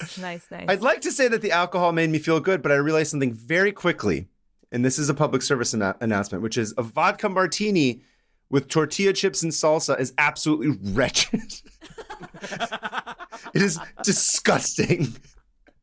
PSA. Right off the bat, not feeling good. No, immediately sick. Immediately Rich- feeling disgusting. At the Richard I'm Nixon already- tribute table. I just have preemptive dread for the ride home. Oh. Like whatever concoction, like whatever was stirring in your stomach on the way back. Liberty. Freedom. And of course, so we ordered like a little bit of guacamole because I was like, I'm gonna die. Like I need to eat like something that's not like just gross, just gnarly. And I'm eating that, and then we're chilling. And then again, you should be drinking like maybe a beer, you know, like a Mexican lager of some sort, or like whatever, or tequila, or like a margarita or something. But not a vodka martini, not a good choice. But obviously, then it comes time to order. So Sarah and I decided to split the president's choice with the small substitution of black beans for refried because I can't handle. Well, those, you I'm can't sorry. do it. Yeah. And when the You're food like a came president. out, oh yeah, you ready for this? Yes. Here's the dish when it finally comes out. I'm terrified of this. I'm just doing like a half restaurant review right now. Yeah, you are with pictures. Oh, that's As- not even food. That's just colors. It's really shocking. It's a lot of food for one person. And Hannah, you always say that I eat like what do you always say? You're like, I'm a skinny person who eats like a fat person. Yeah, you're a skinny guy who eats like a fat guy. But you even do. for You're me, like, this I'm was- going to eat 2 burgers. I'm like, how? Or because you're I like, didn't eat for 12 hours today because I got confused and forgot. And I need to like Well, there was, compensate for the calories. That night when we ordered $100 worth of pizza, and you were like, "Let's just get endless." We ate all of it. It was amazing. It was like pizza. yeah. It was like vegetables. It was a bunch of. It was a Yeah. nice dinner. It was. It's like a dinner. It was great. Anyway, so I mean, look at this. This is a shit ton of food for one person. This is insane. Murad, what were you going to say? If you've noticed I've been looking at my phone, it's because I'm desperately trying to find photos of the Ronald Reagan Jelly Belly Memorial. As long as it's for a good cause. Yeah, these photos still haven't... Oh. There we go. Oh, that's a ton of food, dude. Yeah. Apparently Richard Nixon used to eat all of that. You know what? Good for him. Good for him. Enchilada filled with chicken, which I appreciated. Just hot bursting. boxes the White House bathroom afterward. Absolutely. Can you imagine? Taco was good. The relleno was good. Rice, all of it pretty solid. It was good food. I enjoyed it. But you know what's not solid? Is what? A stomach filled with Kettle One vodka martini while you're eating this. Absolutely wanted to die. Don't do it. Richard Nixon was indeed a madman. Only a crazy person would eat like this. Oh my gosh. By the way, I don't know if you guys have received them, but I sent a photo of the jelly bean mural of Ronald Reagan. Oh no! And then also made a photo with jelly beans. Yes. Oh yeah. Also, there was also one right next to it of Harry Potter. Made out of jelly beans. Also, there's a photo of Brandon partaking in the Jelly Belly wine tasting, and I still have the glass. Jelly Belly wine tasting. Okay, here's the thing. We think that America right now is a joke and stupid and silly and like a comical. It is, but it has always been. Nixon housing all of that Mexican food on a regular basis at the Western White House, and then this jelly bean mural made of Ronald Reagan. Wait, hold on. Backwards.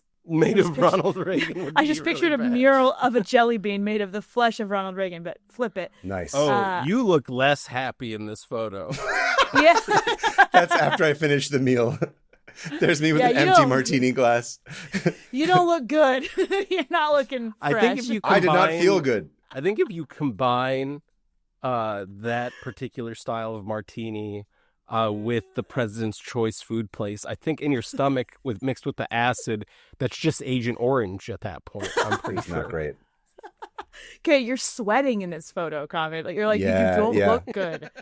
I don't feel good. You were visibly sweating. We were, I'm doing method. So we closed out, and the host was nice enough to show us around, and I told them that we were there for the full dick experience. So they showed us the wine cellar. That's the picture of Sarah walking around in it. We also saw the Portola room, where you can see where Richard and Pat and friends used to eat. The manager came up to you and was like, "Oh, do you guys want the full dick? You guys want the full dick? You want the full dick or the half dick?" There's like this other weird little shrine area that you can go to. That's just like a bunch of pictures, and there's like a that's signed. Haunted. There's a signed menu. I don't believe in ghosts, but that is a haunted room. That's haunted. Sarah looks haunted in that photo. She does. Well, I mean, it is. Really they did say that there was a ghost there. Oh, cool. Of course they fucking did. I could picture that tablecloth covered in blood. I don't know why. Oh, yeah. Just to land this plane, there is a guest book next to the Little Richard Shrine. Listen to the little next to the Little Dick Shrine. The Little Richard Shrine. Oh, there really is a shrine. Look at that. Did you sign it? Oh yeah. You better have signed it. Blur out what did the you other write? names that are on there. Oh, of course you're gonna see it right now. I've never seen any signed. I've been to many restaurants where a famous person signs something, and never once have I ever been able to read the message they left. No, because they don't care. They're like, sure, I'll write whatever you want. Wow, look at that. To our friends from Eladobe. Yeah, okay. From our friends. Eladobe. Okay. Richard Nix. I guess he doesn't even bother with the doesn't O-N. even finish it. Big Nix. Big Nix. So you see the bottom one, Hannah? Did it go through yet? It's still going through. You read it to the audience. Was that a guest book? You've been sitting on this, dude. How did you keep this a secret? I don't know. I wanted you to wrote die. What is that? Secondists? Secundus Nixon forever. Here's the thing. We made up a character that was alive during Pompeii, during the, what is it called? A volcano? The Pompeii eruption? Named Secundus Nixon. It's a whole long story, but all the listeners will know that Secundus Nixon shat here 5 times. I was going to write Secundus Nixon shat here 5 times, and I was like, It's not. I was like, we need It's to go a a little lot. bit more PC for it. So I just said Secundus Nixon forever, and then I signed it, and it's on there on the 17th of February of this year. What a beaut, dude. I This think is the beautiful. most surprising thing about this guest book is that the entries immediately before you aren't from like years Oh yeah, years ago, and that every single signature on here is from within 24 hours of yours. yeah, yeah. People just were signing it away. They all were really excited to sign the Richard Nixon. Like I feel like the Adobe. previous signature Legendary. should have been from like 2012 or something like that. Dude, That's my love tab. it. No, man. We went to El That's Adobe. We amazing. ate. I wanted to die, but I did it for the show. To be You know fair, what? also, it was just the Thank martinis. you. Like the food was good. It was just don't drink the vodka martini with it. That's the lesson learned. Don't Wow. drink the full Police the full audits dick. in a restaurant haunted by a former U.S. president. This is Don't a drink the roller full coaster dick. ride. Is that what you said? Yeah, don't drink the Oh, full no. dick on an empty stomach. That is my true. that is my advice that I'm going to pass down. I think Nancy Reagan said that first. She did, and you know what? She Yeah. never followed her own advice. Dude, that was amazing, and you took one for the Thank team, you. and I salute you. And I need everyone to go watch the YouTube video so you can see Secundus Nixon in the Nixon guest book at honestly at Nixon's Taco Bell. We're gonna call it that. I don't remember the name. El yeah. Adobo. He manifested it to become a Mexican. That's my favorite part of the story is that they were like, they were we're like, not this even. guy likes No one had the heart enchiladas. to tell him. Yeah. This dude loves enchiladas, and he's the president. Woo! Thank you. If the president comes in and asks you for something, you got to say yes because that could just make your business legendary from then on. Yeah. Anyway, You derailed me. You derailed me in every way. That's amazing. Now I want Thank Mexican you. food. Good. Oh, We should all go get some. legendary, So, dude. what's your tab you got for us this week? Weirdly enough, It's a also theme. Richard Nixon's other favorite restaurant. This is dueling favorite restaurant. No, Nice. there's a theme. My tab is about something called the Auditor. But What? it is. I know it's weird. This is not a police auditor. This is a dog. Okay, so Okay. this dog's name is the Auditor. So before I get into this dog, I'm gonna get into how I came across this tab. And Okay. in March, and when I recorded this was 2 days ago, but for the sake of when it's released, in March, I was fortunate enough to do a book event at a place in Seattle called Third Place Books, right? Right after Emerald City. And friend of the show and previous guest, Miles Greb, was the guy who was like in conversation with me. And the people who worked at the bookstore, shout out to Nate and Sasha. They were dope. You pointed out at the convention that I talk like a 14-year-old from California in 2002 by saying dope. So I'm just going to lean in. They were dope. And it's my culture, okay? During the questions part of the event, one of the I'm questions... from the same area as you. That's the funny part. I You were- dated an English girl We for all a are. while. We're all Bay Area kids from like the two. Oh, wait, the you're aughts. right. Yeah. Wait, you dated I dated English an girl? English girl for a while who would get like, she was like, "You have to stop calling me dude." Like I Never. I will You're like, never. You are erasing my California culture. Yeah. Like, I won't. I call my kid dude. It's I dude call or my bro. children dudes. Dudes Yeah. or bro. And then sometimes I called her both. bro. Yeah. Yeah. I call my Dude, bro. children bro. My kid was like, don't call me bro. And I'm like, I gave birth to Sorry. bro, so shut Yeah, up, just dude. like- Bro. Great tits, bro. I like your tits, dude. Bro. I love you, dude. Okay, so it's Californian. Get over it, everybody. Okay. So during the questions part of the event, Kaveh, one of the questions, you're from your friend Kristen, who Oh, I'm just yeah, gonna, yeah. just Shout gonna out to keep saying, Kristen. shout out to Kristen. Kristen is lovely. She was on, if you watch the live stream from the convention, she was the other one there. Yeah. And hi, Kristen. So Kristen asked, because of course she does this, she brought up the podcast because she wanted me to promote it, which was like, Because Kristen's Kristen's the on best. top of it. Kristen is there. I can't explain how she's like the most ride or die person, but also being really happy at the same time. Anyway, Kristen asked which of my tabs that I covered on the podcast was my favorite, and so my answer, because I don't remember anything from before 2 months ago, was Never. nuclear semiotics, which was the one about It's communicating. because we had just been talking about it like that Yep. day, I think is what it was. Yep. So the last thing I was told is the last thing I remembered. So I said, it's the nuclear semiotics one and how to communicate with the future about nuclear waste, blah, blah, blah, blah, blah.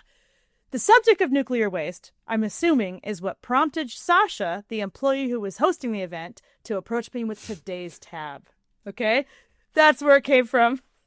So after the signing was done, Sasha was like, have you ever heard of this insane dog named the Auditor? And I'm like, no, any animal with the as part of their name sounds like a cryptid. And she gestured for me to come behind the counter and look at her computer. She'd gotten it all set up. Yep, 2-finger gesture like a cop. Sasha knows. And Sasha showed me an aerial photo of what I came to find out is a giant open toxic pit mine in Butte, Montana. Nice. Before I get into exactly how this dog has anything to do with this pit mine, I'm going to tell you about Butte, Montana really quick. So The pit mines of Moria. I was really hoping for that. So bear with me for a minute. Butte, Montana was this mining town established way back in the 1860s, and it became like the largest copper boom town in the U.S. Immigrants, especially the Irish, flocked to Butte for work, making it home to the highest per capita population of Irish people, Irish Americans, in the country. For over a century, Butte's copper mines... Montana was the biggest? Butte, Montana, I wouldn't have thought that. To this day, is the highest per capita population of Irish Americans. Wow. And they at one point made like a quarter of the world's copper at their height. So this place was like toxic waste because it was just like just so much copper. Like they just threw it all in these piles, like all the residue and just used IUDs, just disgusting piles of them everywhere. just piles of IUDs. You know how the 1800s was with birth control, real progressive. So. How did they even manage to make more Irish Americans around all that copper? The Irish and their IUDs. Fun fact about me, I beat my mom's IUD.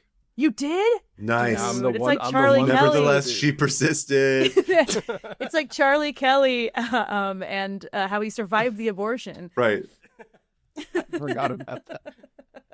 You beat your mom's IUD. I just pictured you just like grabbing it and like just punching the copper in the womb. Just boop, boop. Well, anytime they would tell my, sorry to derail this. No, like, this is what it's about. that never happens on the podcast. they were like, if he makes physical contact with the IUD, he's going to be deformed. Oh no. So anytime they got an ultrasound, I was a little further away from the IUD. You just knew to and do I it. think and I think that's why I have like an anxiety disorder, because I was playing literally like, from the defense womb. They were being attacked. The threat of death was constant.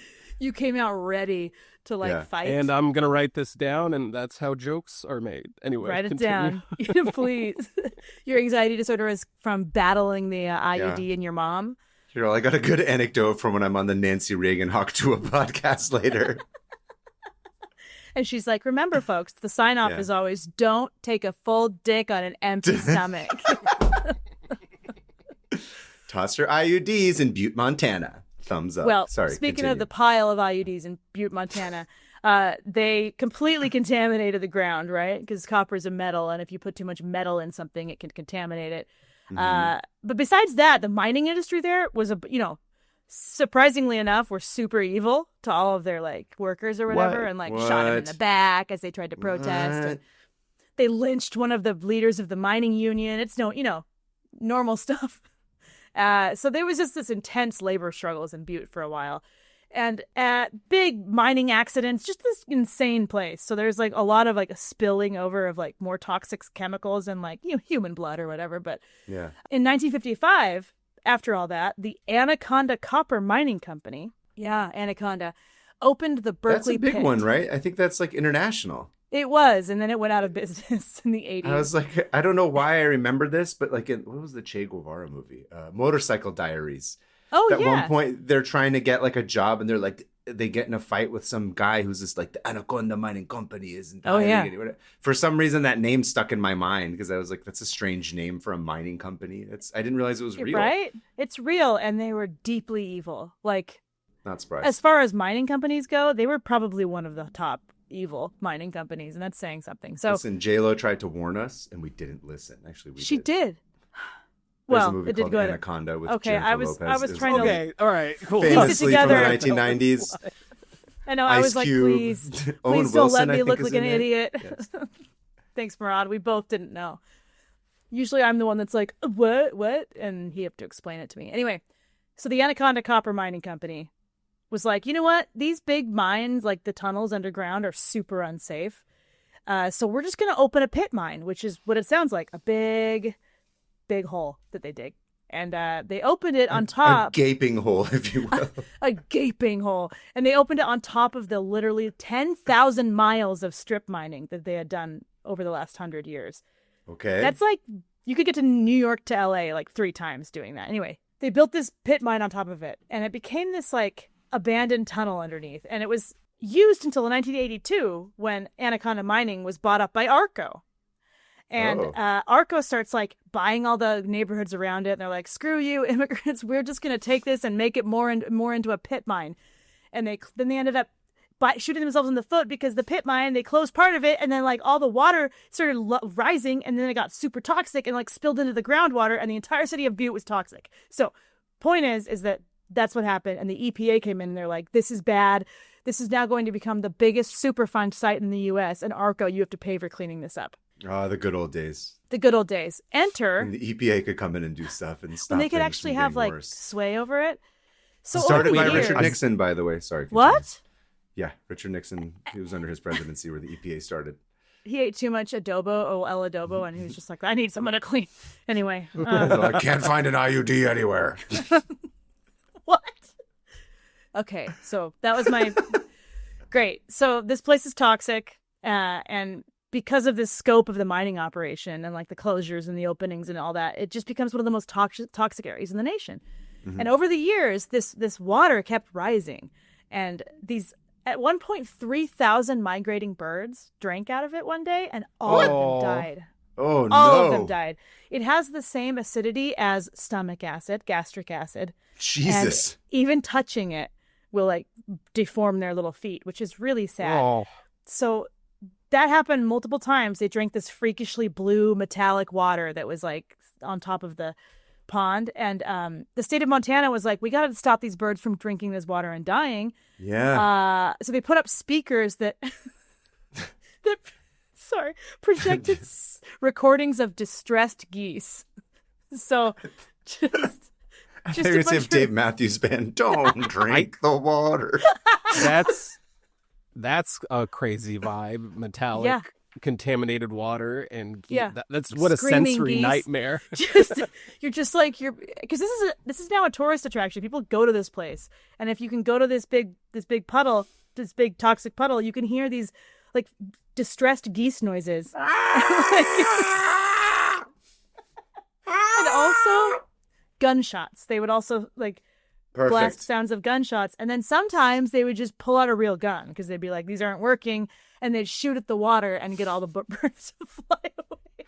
What is wrong? What's that? What's that common like sort of? Oh yeah, a common TikTok comment I enjoy is like, "Oh great, man-made horrors beyond my human comprehension." Just wait, dude. There's 100%. more.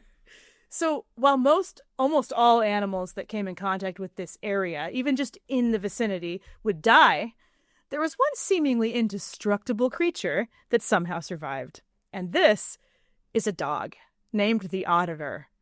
And I forgot about the Auditor. I know. So when the mines reopened in 1985, and the miners that were there, because they had like redone it to make it safer or whatever again, they start seeing this big, shaggy creature. I'm going to send you a photo of the Auditor real quick, because this is truly one of the most iconic looking dogs I've ever seen.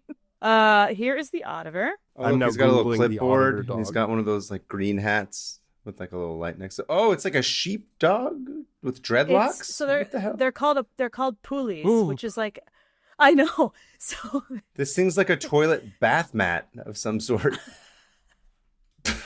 yeah. So he Like looks a like sentient one. He looks like a sentient. Remember how I pile said, of rags. Yeah. that the plate of adobo food was just colors. This is just textures. Yeah. This isn't even. This guy It's looks just like he's sentient shown up textures. late to the 311 reunion concert. Yeah, this so problematically has white dreads, but like he is this dog. Appropriating. He looks like a pile of dirty rags. And in 1985, they start noticing this dog just like on the horizon, just like hanging out. And the miners are like, "What is that thing?" And This guy's awesome. it never gets near them. The auditor never gets near them. And the auditor will disappear for weeks at a time. So they called him the auditor because he would show up at the most random times, like a tax auditor. And and sometimes they'd be like, what? Whoever named them had some baggage about their bag taxes. Yeah, they've been He- audited. He also kind of looks like the inside of a tauntaun after like Han Solo like splices him open. 100%. It came out of the innards Wait, of a tauntaun became sentient. Is this dog still with us, or is this of the past? This is of the Oh, past. I but don't want to spoil anything. Don't worry, I'll get there. If it were still with us, that would be absurd. But I would say almost. So the auditor would just kind of like hang out in the middle of this like pit mine and like appear every once in a while, and they'd be like, "There he is!" And so these miners started like becoming obsessed with this dog and being like, "We got How to could keep you this thing not? alive." Yeah. Well, but he would never go near them. He was really, really shy. So he was like this mysterious like bag of rags that would just like traipse in sometimes into this toxic chemical wasteland, and they would put out food and water for him, and they even built him like a little dog house that's still there to this day. It's like this kind of Nice. crappy, and so he would go in there and sleep at night and eat and drink, but then he'd disappear for like weeks on end, which means he was probably drinking water out of that metallic pool. Okay, so he was born before or circa 1986. They don't really know. And he died November 19th, 2003. So Damn.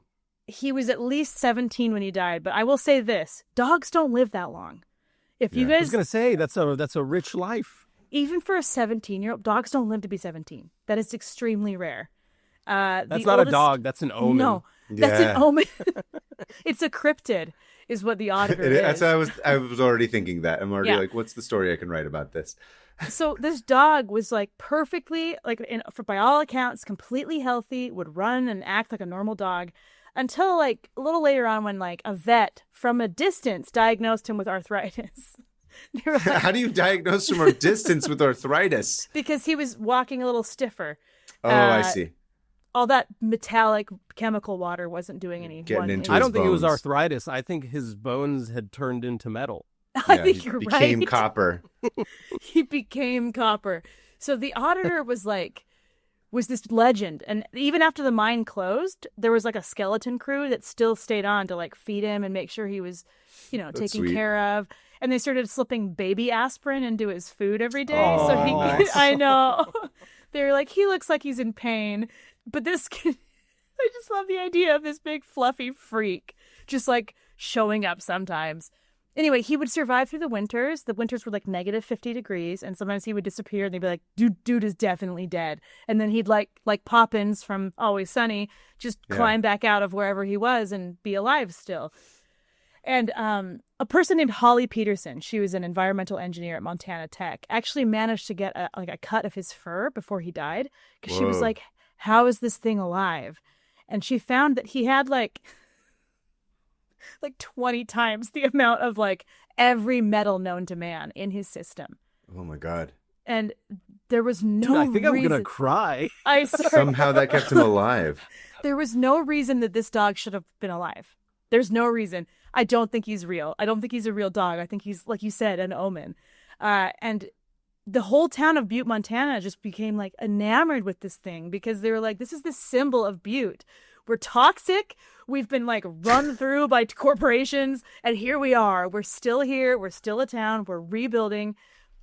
Are you okay, The bro? moment I saw that dog, I would have went and bought like some sort of net gun just to save it. Like, why did nobody remove this dog? No, from here's the the thing. They tried. That thing was, you couldn't get it. No one could get it.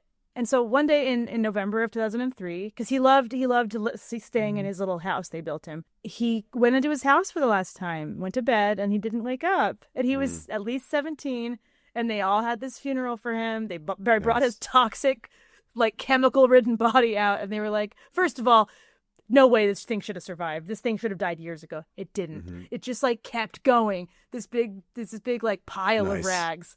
I love the Auditor. And Yeah. he's also really good at pissing off police and eating Taco Bell. I just love that. Anyway, so the town adopted him as their mascot, and Holly Peterson, the person Nice. who tested his like fur, became kind of this like hero for him. So she was like, I want there to be statues. I want there to be one in like city hall. So they had these statues like erected. I'm gonna send you the picture of these statues. And first of all, I need to show you guys how gross this pit was that he grew up in. So you can kind of see how blue the water How is. did he get there? That no one knows. Nobody knows. And the weird thing is that his breed is really rare and like highly sought after. So they don't know if he was someone's runaway dog. They don't know how he got there. They don't know how old he is. He could be like 20. I know. Are you okay, Damn. Maran? No, I Sad. think that he was like, a miner that got turned into a dog. Yeah. Oh, Like, you're right. yeah. He was there to protect the other It's like the miners. shaggy dog. He Yeah. drank up all the chemicals so no one else would get. Anyway, so since then, Montana has started cleaning the area. And if you go to Butte, Montana today, it's like this thriving little town full of artists and kind of people coming in to revitalize it. And this the statue still stands at the courthouse. And of course, I can't His find... origin story is actually that Nixon showed up to Butte, Montana, Uh-huh. pointed at one of the miners and said, "You're a dog now." You're a dog now. And the Anaconda Mining Company was like, time to pivot. Sorry, I can't find the statues. I just had them saved. I'm just looking them up right now. I see them. They're really I funny. Googled it. Yeah, immediately. So they look like little. It's hard to make a statue of what looks like, like I said, a pile of rags, but they managed. I was going to say to. that sculptor had their work cut out for them. They did, because this thing has dreads. Anyway, Yeah. that's my little story on the Auditor, the crazy irradiated toxic dog that lived despite all of the things. I'm getting I an love this auditor guy. tattoo. I'm gonna Dude, you memorialize should. this Yeah. guy. I want to write a book about the Auditor now. So someone did write a book about the Auditor. I'm a going to write children's another book about the Auditor. Because at first my husband heard of the story. He's like, "This is really sad." I'm like, "No.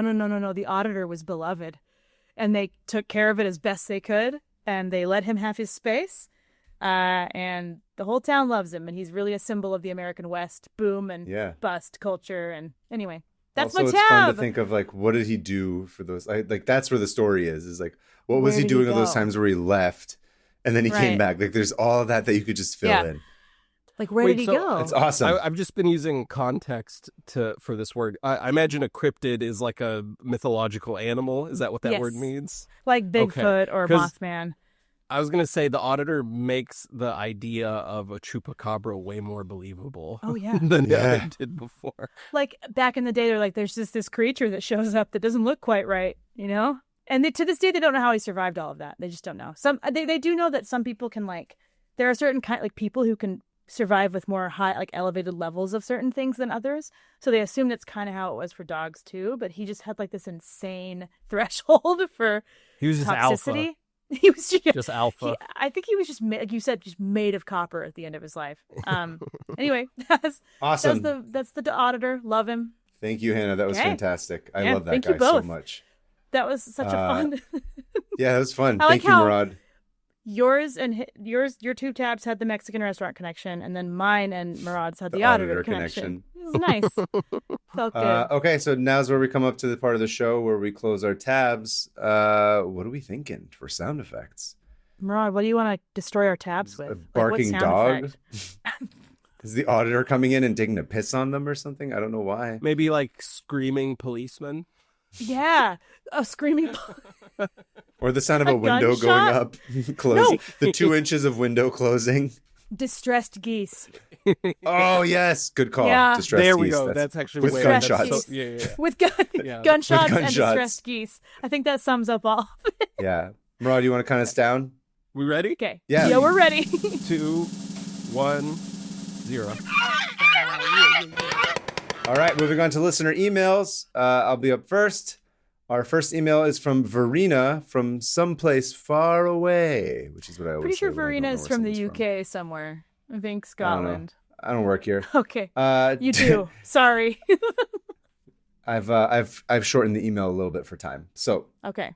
dear Bog Baby bosses, did you know that Prince Philip was revered as a messiah figure by a small group of the Tanu people in Vanuatu, known as the Prince Philip movement? Did you know this? Prince Philip? Yeah, I knew That that. shambling this? corpse? Okay. And it was You not did on know Epstein that, Island. Kate? I absolutely did not. Oh, Okay. the Tana okay. people, the Tana people live in the jungles of Vanuatu and had this legend that a great spirit from among their people had gone on an epic quest generations ago, and his spirit would return after he had married a powerful lady, because this would help him bring the traditional Tana way of life and peace to the world. So Prince Philip and Queen Elizabeth visit Vanuatu in the 70s, and the Tana people are like, oh, hey, she's a total boss babe, head of the Commonwealth, which is like a third of the planet, including their country, and he seems nice. He must be the great spirit returning to his homeland. Prince Philip is pleased to discover someone is finally worshiping him as a god and sends them a signed photograph. They send him a cool pig hunting club, and he sends them back another signed photo, this time holding the club. Pen pals, you guys. Okay, that's pretty funny. Yeah, he apparently I met some received your tribal club. leaders in person. Yeah, right. For 10 cents a day, you could support this British monarch and provide him with a club. And they send back photographs of him. Amazing. He apparently met some tribal leaders in person in the early 2000s as part of a British reality TV show, and they felt like he was very kind and respectful. When Philip died, they performed extensive mourning rituals in his honor, and it is unclear what will happen to the Prince Philip movement now that he is dead, with some anthropologists speculating veneration will pass to Chucky 3. Keep it Josie, Verena. Lucky 3. Chucky the Third. Yeah, Wow. that's it. Thank you, Verena. That's excellent. I loved that story. Thanks, Actually, it was Verena. very fun. That's wild, because if you look at Prince Philip, he's just kind of like the background guy. I bet he loved that. Anyway, He probably did. mine is from, it's a little shorter, but I figured since it's a 3-person episode, we may as well go shorter. So this is for Kirk from Utah. What's up, Kirk? Hey, Hannah and Kaveh. Been a fan since the musical Splaining days, and thought Kaveh would be thrilled to find out that the Mignonette, remember the boat that the from the Richard Parker episode? Oh, right. Mignonette. That the Mignonette was the basis for an Avett Brothers album, which was then developed into the musical Swept Away. Oh, The musical interesting. I like made the its- Abbott Brothers. The musical made its Broadway debut in the fall of 2024, but sadly closed after only 20 previews and 48 performances because apparently a musical about the custom of the seas just doesn't get butts in seats. Love the pod, Kirk. That's But- one I would have gone to Uncultured see. swine. I know. The custom of the seas is cannibalism for those just listening for the first time. I wonder if it's the whole story as I talked about it on that tab with the should 3 look it older up. dudes all eating Richard Parker, and then the Minions. Listen, The Minions. that's where they screwed up. If they had just made the Minions in there as part of the Greek chorus, that musical would have just been like an all timer. Oh, could you going imagine as a long musical as Phantom of the Opera? with Minions as the chorus? Can I imagine a musical? That's all I need to know. Oh, can you imagine a musical? What were you going to say, Murad? I'm surprised it hasn't happened already. Right? Anyway, if you want to submit your listener mail, you can email 500opentabs@gmail.com, or you can submit a voice memo, preferably around a minute, and you can follow us at 500opentabs on Instagram and Blue Sky. Murad, thank you for being on the show. Why don't you tell our audience, our tens of listeners, where they can find you, what you're up to, what you would like to plug, anything and everything. Go for it. I'm doing a little mini tour, prepping hopefully for a special taping later this year. So if you want to see me do my Nice. best shit and a little bit of new stuff as well, you'll be able to catch me in Portland on April 6th, Washington, D.C. on April 24th, Phoenix on May 15th, and San Diego on June 7th. I'll also be making some little stops in Philadelphia and Richmond in the East Bay. That's a Richmond, Richmond. really? Yeah. But those ones you should DM me about. Those are a little different from the other shows. But anyway, Okay. come out. It'll be a fun time. Yeah, I'm wildly talented and the voice of a generation. You know what? That's what I thought when I first heard. So I've heard. Yeah. When I first met you, when I was giving your parents' cats that fluid, I thought, this is the voice of our generation. Yeah, I remember you said that. Yeah, I did. You were like, what the? Anyway, where can they follow Also, you? you can Yeah. follow me at Murad Shaki. It's not straightforward spelling, but it's not a lot of letters. So just check the description. SHAWKI. Yes. Yeah. And I have a special on YouTube called Dirty Little Immigrant Boy That's right. that you should check out. It's funny. Check He's them all funny. out. Yeah. And He's yeah. wonderful. Common thread is a fun little race war. Oh, I didn't even think about that. I bet that's yeah, I horrible. remember when I had a clip, the clip that went the most viral from it, I emailed the CEO and I was like, sorry that it's like such a race war in the comments. And then he just replied with, that's great for engagement. Yeah, that's exactly what it is. It's true. It's true. And I was like, All I have to do is get one thing even slightly wrong, and we have that video of a cat that was 38 Right. years old, and we're still getting. It's gotten 1.5 million views, and still Because getting everyone's comments angry about at my math. So Yeah. yeah, I can imagine when it's about race, it's even crazier. it. I Yeah. got 22 million. Oh wow. I just heard a cat meow. Was that whose There's- cat was that? Let me see. Oh. This is Ka. What's Ka his name? has like her name is Ka. She has Hi, some Ka. sort. Is my roommate's cat. She has some sort of separation anxiety because she needs physical contact at all times, Mm. and has just been Oh. punching my leg for half of this recording. Anyway, Well, Say thank bye to you Anyway, for. yeah. Thank you She for said coming hi, on the kind show. of. She did. yeah. No. We too are going to be on tour. Don't forget, Hannah. We're going to be in Chicago next Oh, week at yeah. C2E2. That's right. I don't have a table number at the time of this recording, but it will be. Alyssa can fill in that information with her voice, which is really fun. With by the her time that overly we're done. happy voice. Yeah, I'm gonna be Yeah, like, it we're will gonna be- be at table. And she'll then be it'll be like, funnier. yeah, it'll be great. Yeah. Perfect. And speaking of Alyssa, thank you to Alyssa for being such a wonderful editor. And come see us at C2E2. We'll have the table number at on our Instagram or whatever. Yeah, you can follow us at 500 Open Tabs on Instagram and Blue Sky. I'm at PermaFriends on Instagram. Hannah, you are. I'm at Hannah Hillam on everything. Anna Hillam. Please subscribe to the YouTube, the Patreon, the Discord, everything. If you're eating Taco Bell, Yeah. send this episode to somebody. If you are Richard Nixon's ghost living in a wine cellar that used to be a prison, send this episode to somebody. Send this to someone. But Yeah. anyway, thank you once again, Murad. It was wonderful to Thank meet you. you and This have was you on the super fun. show. It was fantastic. And in the meantime, keep it. What? What are we going to keep it? We're going to the Gwen Stefani tribute toilet. We are. We're going to keep it. Yeah. I'll see you Keep at the it, Gwen Stefani tribute toilet. And I'll Keep see it you a at the- reasonable, articulable suspicion. Keep it. Yeah. Yeah. What? Keep No, it legal. All of this is good. Keep it legal. Don't do things illegally. Yes.